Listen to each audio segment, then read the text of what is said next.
حاضر. عامل ايه يا احمد يا ولدي؟ كويس يا ابوي، طالما انت بخير احنا بخير. ربنا يرضى عنك يا احمد يا ولدي، انت الوحيد اللي مرضيني في اخواتك. عايزين نفرحوا بيك يا ولدي، اديك زي ما انت شايف انا كبرت، رجل في الدنيا ورجل في الاخره والقبر قريب مننا. مش على نفسك كده يا ابوي، ربنا يديك الصحة وطول العمر. عايزين نشيل اولادك يا ولدي. اقعد، ربنا يديك طول العمر، انت الوحيد اللي سمع كلامي وما مخيبش ظني فيك. اخواتك الباقيين كل واحد مشيلي مع الكذابين وخربين بيوتنا. حسبي الله ونعم الوكيل فيكم. شوف يا ولدي مين اللي اخذ. يا احمد يا اخوي. يا احمد. ايوه حاضر. بوي يا مرحبا. ازيك؟ ازيك يا بوي؟ مرحبا. توكم ما افتكرتم ان لكم ابو. ليه يا ابوي مالك؟ ربنا يديك الصحة. غايبين ليكم اسبوع وده التاني حتى ما حدش فيكم بيسأل علي. مشاغل والله يا ابوي. مشاغل ولا ماشيين لي مع اللعنوب والرباعين. ازيك يا اخوي؟ عامل ايه طلعة؟ الله يخليك. والله انا ما خلفت فيكم غير احمد اللي ربنا هديه وسامع الكلام. ما فيش غير احمد، امال مين يشهد للعروسة؟ بس ياد ده احمد ده سبع الرجاله. معك اثنين تاني، ها ابراهيم وطلعت كد الدنيا. كد الدنيا على الفاضي والكذب. فرحين غير رايح وداي رايح وداي وامور الكذب، محد لا شايف مصلحتنا ولا حد شايف حاله. خليك مع اللي عمل لنفسه شيخ ده. احسن واحد يا احمد، ربنا يديك طول العمر. على طول محلس لك وانت كرهنا يا ابوي مكرهك فينا. ليه؟ ما من عمايلكم السودة لا سامعين الكلام ولا قادرين بخاطري ولا عاملين اي حاجه زينه، حتى سيرتكم وسط الناس عفشت. ليه يا ابوي؟ انت عمرك قبل كده طلب مني حاجه من اخوي ما عملناها لكش؟ كتير يا ولدي كتير، انت داير تفتكر دقيقات. انت على طول مبد اخوي علينا، وهو الوحيد اللي قعدت معاك في البيت. يا كبير ما عندكش حاجه تقولها ولا داي شارب سد الحنم؟ سيبك من المواضيع دي كلها يا ابوي. هدعيلك في حاجه كبيره قوي. قول، انا ما معيش من وراك غير الخراب. انا عارف ما تجيش تسأل علينا ابدا. كل دياتك كلها يا ولدي مصلحة لنفسك ومصلحة لعيالك. عمرك ما فكرت في ابوك ولا اخوك ولا حتى حد في الدنيا غير نفسك. عشان انت بس اللي شايفني بده يا ابوي. انت طول عمرك مليان طمع. يا ابوي اسمع له. يا ابوي اسمع له، دايلك في حاجه خير والله. يا ما دام غراب امه وقول. انا هنبيع البيت ده. عايز ايه؟ هنبيع البيت ده. قول يا اخوي. وتبيع من غير ما تشاورني، وتبيع وانا عايش على وش الدنيا. امال لما نموت هتعمل ايه؟ اخوكم الغلبان ده سامع يا احمد يا ولدي، عاوزين يبيعوا ورثتك ويرموك في الشارع. واحنا لنا زيه يا ابوي. انت طماع وعايز كل حاجه انت واخوك بيسيبكم انتوا بس، كل حاجه ليكم انتوا بس، ناسين الراجل الغلبان بتاع ربنا. انتوا ده طول عمركم عاملين زي التعبين، مالكمش امان، ولا اب تسالوا عليه ولا اخ تسالوا عليه، ودلوقتي دايين تبيعوا البيوت. عاوزين يخلقوكم وهو عايش على وش الحياه في الشارع والناس تصرف عليه. اتكلم يا كبير ولا لسانك اتقطع، اتكلم وعينيك المليانين غل وحقد على اخوك وعلينا. ليه بس يا ولد الكلام ده كله؟ ليه؟ سيبك بس من الكلام ده كله يا ابوي.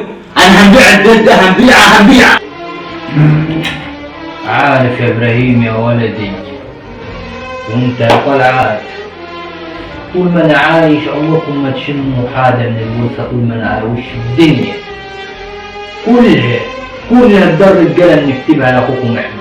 لان انت بتقولها ده يا ابوي. خليكم تناموا في الشوارع. كيف ده؟ هدي يا اخوي يا ابراهيم. احدى كلمة بعض ده مالكش انت العبيط.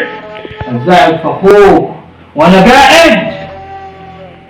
يعني هو مش غلط اللي يرد على اخوه كبير؟ ودي مدايبك يا كبير وتعليمك.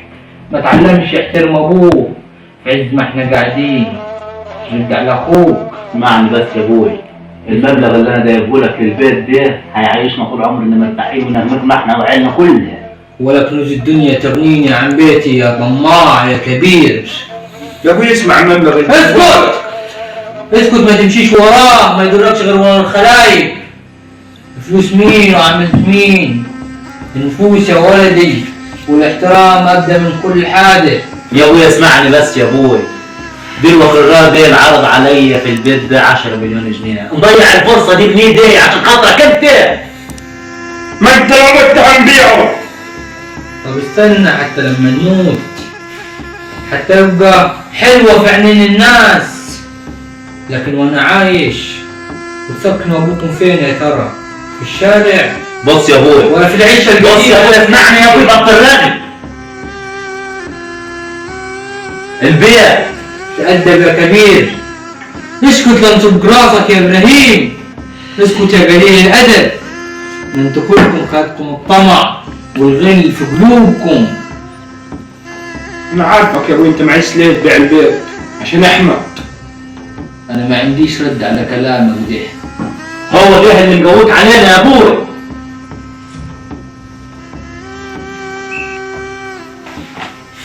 كلامكم ماسخ يا ابراهيم، انت وطلعت يا ولدي.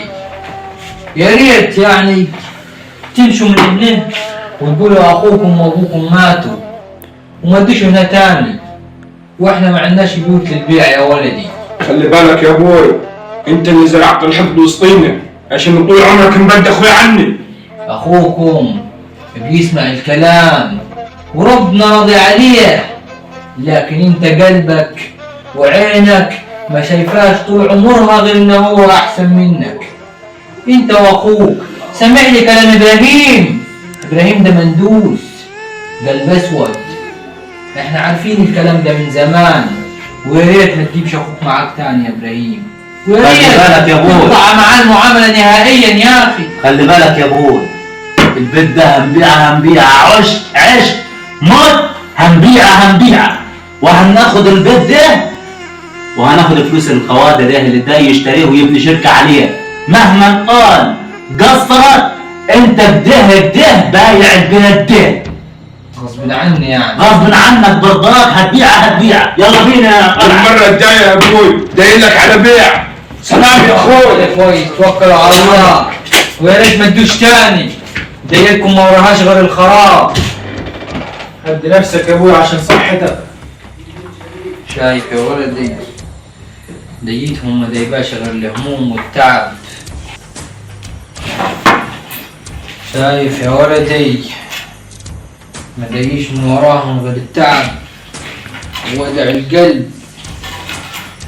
طول عمري خايف منهم وخايف عليك منهم، خايف بعد ما اموت يوم في الشوارع لا تلاقي تاكل ولا تشرب بعدي يا ولدي.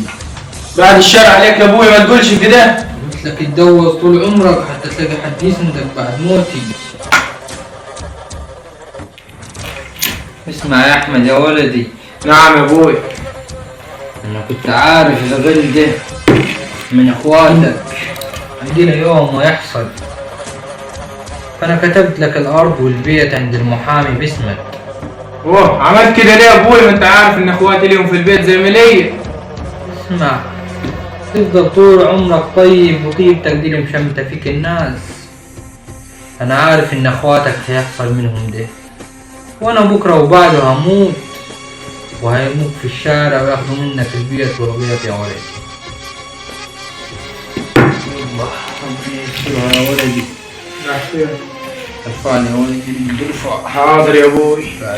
على مهلك. وهات لي الدواء والمية جنب التلفزيون هناك. حاضر.